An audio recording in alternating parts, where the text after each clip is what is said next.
Hello, hello. Okay, now it's working. Good afternoon, everyone. Thank you all for being here. I'd like to welcome to a press conference Coach Ivan Paloro. Did I say right? Oh, thank you. And also the player Ingrid. Okay. Um, we are now here for the press conference of Team Norway. I'd like to ask you guys at this moment to turn off the cell phones so we don't have any noise during our activity. And whoever wants to make a question, please raise your hand and the microphone will go to you. I will ask the first question as a general question to both of you. Can you share with us your expectation for tomorrow's match in a new venue, a small venue, Moncton, but a very charming venue, I would say. Can you share with us your expectations for tomorrow? Well, of course, we are very happy to be here. Exciting to change venue after a couple of weeks almost in Ottawa, which was very good for us. But we also have very good experience so far with this venue. We enjoy the smaller town or the smaller city like Moncton is. We have certainly enjoyed the hospitality. We are looking forward to play match number 3 tomorrow against Côte d'Ivoire, a team that came into this tournament with limited international experience at the World Cup stage and lost to Germany as expected because Germany is a very strong team and Côte d'Ivoire is a newcomer to the World Cup.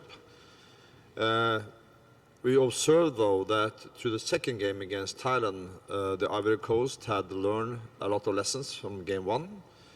They played that game with a good structure, well organized, and was able to showcase some of the talents they have. And we certainly saw some players in a team that they need to pay respect to, because we are very eager to demonstrate tomorrow also that we are a good team. And we are very ambitious about winning the game, although we know it's not going to be easy. What about you? I think Evan said it all, but we were here yesterday watching England-Mexico, and the atmosphere at the venue and the spectators was real great. So hopefully we will see the same tomorrow. Okay. At this moment, I would like to ask all the photographers to leave your room, and thank you for your cooperation. Let's go to our first question.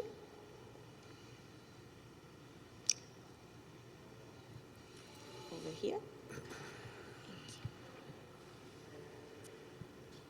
Question maybe to the coach.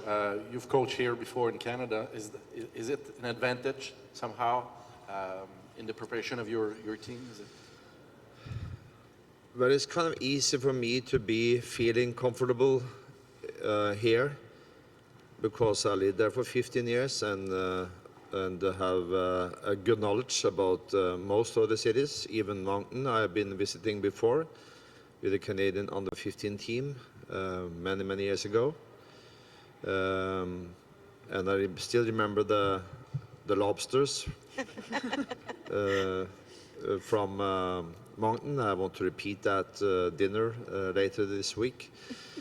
Yeah, and it's true though that it's very comfortable and easy for me personally, and also maybe to share some of my views on Canada and Canadian hospitality with my players. I think that has been not big, but a little advantage for the Norwegian team. Next question. Okay. Maybe to Ingrid. Is there a danger to be overconfident against Côte d'Ivoire and maybe take bad habits? It's not a danger since we're already ready for the next stage, but we will use the game to prepare for the Round 16. Round 16, and we need to be better than we have been the first game. We will improve, hopefully, and we will be set to go further to the quarterfinal after the round 16. How do you motivate yourselves when you're the heavy favorite to win? How do you keep it fresh? How do you keep motivated? It's really easy when you're playing with a flag on your chest, so that's the motivation in itself. So, and we always want to win, so that's the motivation, always. Good. For the coach, finishing first in this group obviously gives you an advantage in the last 16. So will you be keeping an eye on what the Germans are doing? And are you setting out with the target to score as many as possible to finish in first place?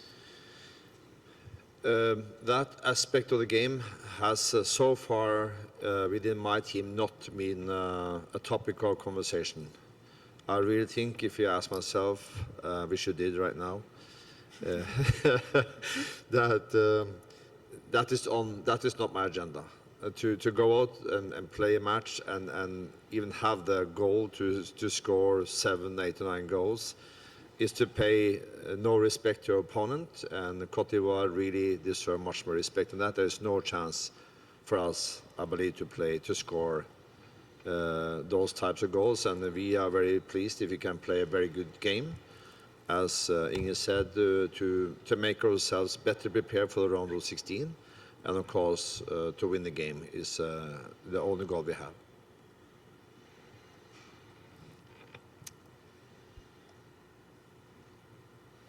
What can the fans expect? What kind of Norwegian team are we going to see tomorrow? What style of play do you like to play? Norway used to and have a reputation for playing a very direct British style of football,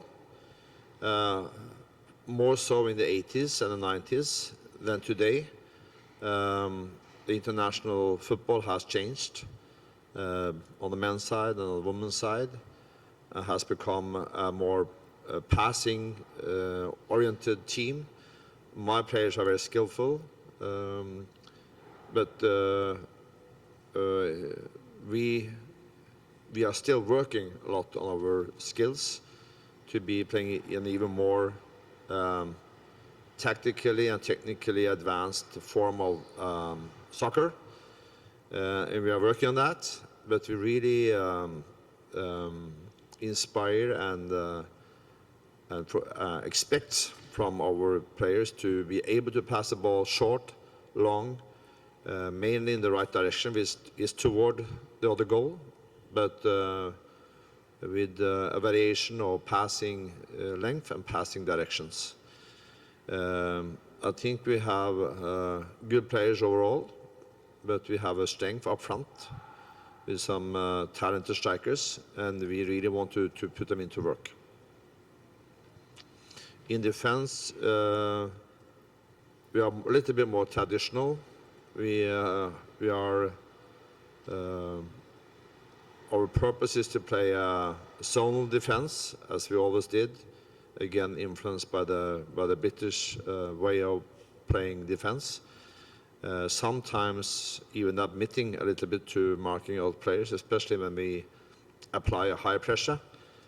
We sometimes need to adjust from the zone and go tighter to marking players, but in the principle, this is zonal defense. This was a very technical answer, but I hope it's okay. Yes. Any other question we have? No? There you go.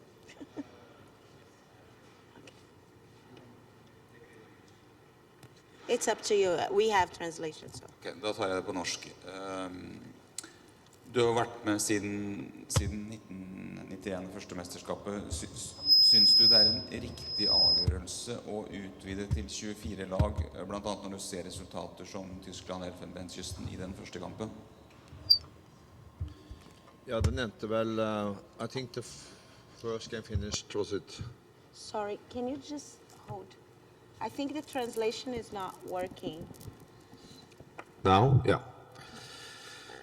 You will in all tournaments see uneven results in all sports, especially when you grow from 16 teams to 24. I think it's natural that you have some uneven results, especially in the beginning of a tournament.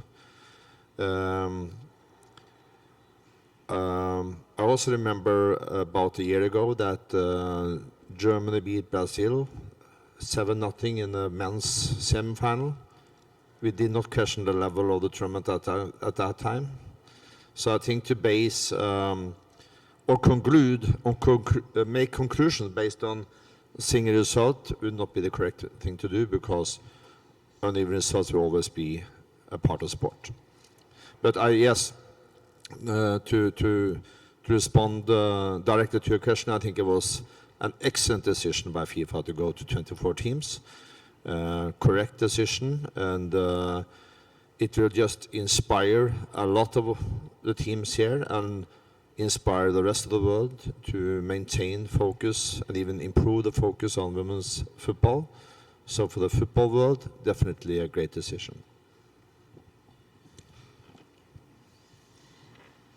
Do we have any other questions? Will you have time to go into the community, talk to the people, or you're just here to play a game and then go out? I was in the bar dancing last night. I had a quick taste on the local beer and went home to bed again, but I saw the local community and I enjoyed it. I wish I could have more time here. Okay, we have a question there. Okay. Now that we are further into the tournament, everybody's talking about how you players, perhaps a question for Ingrid, get more tired on the artificial turf. Do you feel it in the team, or even do you use more options to change a little bit before you go in the next stage? No, I don't think so. In Norway, we play and train on artificial turf all days, so it's not new for us. What is new is of course the intensity of the matches, which is higher than in a normal league season back in Europe.